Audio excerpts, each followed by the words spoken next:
સપ્તાહની શરૂઆત આજે આપણે શેર્સથી જ કરશું તો ખાસ કરીને એલએનટી પર સેલેસનો એક રિપોર્ટ જોવા મળ્યો છે જ્યાં તેમને આઉટ પરફોર્મ રેટિંગ આપ્યા છે. લક્ષ્યાંક તેમને ₹4,151 પ્રતિ શેર કર્યા છે. તેમનું કહેવું છે કે કંપની પાસે સૌથી મોટો ઇપીસી કોન્ટ્રાક્ટ અહીંયા કંપનીને મળ્યો છે, તે કંપનીએ મેળવ્યો છે અને કતાર એનર્જી એલએનજી પાસેથી તેમને $4 બિલિયન વધુનો ઓર્ડર તેમને અહીંયા મળતો જોવા મળ્યો છે અને મોદી 3.0 દ્વારા ક્વાર્ટર 3માં સૌથી મોટા ભારતીય કોન્ટ્રાક્ટ ઓર્ડર તરીકે તે અહીંયા આપણને જીતતા જોવા મળી રહ્યા છે.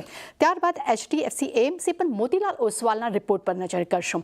અહીંયા તેમને બાય રેટિંગ્સ આપ્યા છે. લક્ષ્યાંક પર નજર કરશું તો તેમને ₹14,800 પ્રતિ શેરના તેમને ટાર્ગેટ્સ આપ્યા છે. તેમનું કહેવું છે કે FY 25, 26 અને 27માં 55, 12% અને 18% ઇક્વિટી AUM ગ્રોથના અનુમાન તેઓ અહીંયા દર્શાવી રહ્યા છે, પરંતુ તેમણે એવું કહેવું છે કે FY 26ની શરૂઆતમાં AUM ગ્રોથ જે છે તેમાં એક ઘટાડો જોવા મળી શકે છે. ત્યારબાદ ટ્રેન્ડ પર મેક્વારીના રિપોર્ટ પર નજર કરશું. અહીંયા આઉટ પરફોર્મ રેટિંગ તેમને આપ્યું છે. લક્ષ્યાંક તેમને ₹7,000 પ્રતિ શેર કર્યા છે. તેમનું માનવું છે કે મિડ અને પ્રીમિયમ સ્પેસમાં મોટી ખાસ કરીને ફેશન રિટેલર કંપની તરીકે ઉભરતી જોવા મળી છે. એ સાથે તેમનું પણ કહેવું છે કે અન્ય એશિયન કંપનીઓમાં મજબૂત ગ્રોથ અને રિટર્ન પોર્ટફોલિયો જે છે કંપનીનો જોવા મળી રહ્યો છે. તે સાથે કંપનીની ફ્રેન્ચાઇઝીના જે નવા સ્ટોર્સથી પણ અહીંયા કંપનીને સપોર્ટ મળતો જોવા મળી રહ્યો છે. એટલે ટ્રેન્ડ માટે એક પોઝિટિવ રિપોર્ટ્સ અહીંયા આપણને મેક્વારી તરફથી આવતો જોવા મળી રહ્યો છે. ત્યારબાદ નજર કરી લઈએ HL પર. અહીંયા JP મોર્ગન તરફથી આપણને આઉટ પરફોર્મ રેટિંગ જોવા મળ્યા છે. ટાર્ગેટ તેમને ₹4,958 પ્રતિ શેર કર્યા છે. તેમનું માનવું છે કે જી એરોસ્પેસે HLને તેનું પહેલું એન્જિન જે છે તેમને પહોંચાડ્યું હતું. તેની આ ડીલ્સમાં જે વિલંબ થયા હતા તેને કારણે કરીને HLને ઘણી બધી અનિશ્ચિતતા ઊભી થઈ હતી, પરંતુ હવે તે બધી અનિશ્ચિતતાઓ અહીંયા દૂર થતી જોવા મળી છે અને કંપની માટે એક સારી તક પણ અહીંયા જોવા તેઓ મળી રહી છે. ત્યારબાદ સંવર્ધન મદરસન પર CLSAના રિપોર્ટ પર નજર કરશું. અહીંયા આપણને આઉટ પરફોર્મ રેટિંગ જોવા મળ્યા છે. ટાર્ગેટ તેમને ₹167 પ્રતિ શેર કર્યા છે. તેમનું માનવું છે કે 3 વર્ષમાં આ કાઉન્ટર બમણો થઈ જશે.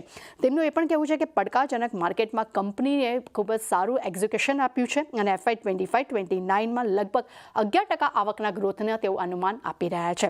ત્યારબાદ નજર કરશું આપણે અદાની પોર્ટ્સ પર. અહીંયા HSBC તરફથી આપણને બાય રેટિંગ્સનો રિપોર્ટ અહીંયા આવતો જોવા મળી રહ્યો છે.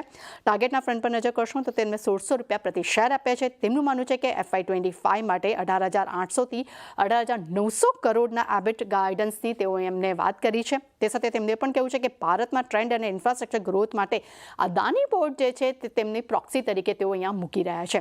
અને છેલ્લે નજર કરશું JK સિમેન્ટ પર. જેફરીસના રિપોર્ટ પર બાય રેટિંગ્સ જોવા મળ્યા છે. ટાર્ગેટના ફ્રન્ટ પર નજર કરશું તો ₹5,520 પ્રતિ શેર આપ્યા છે.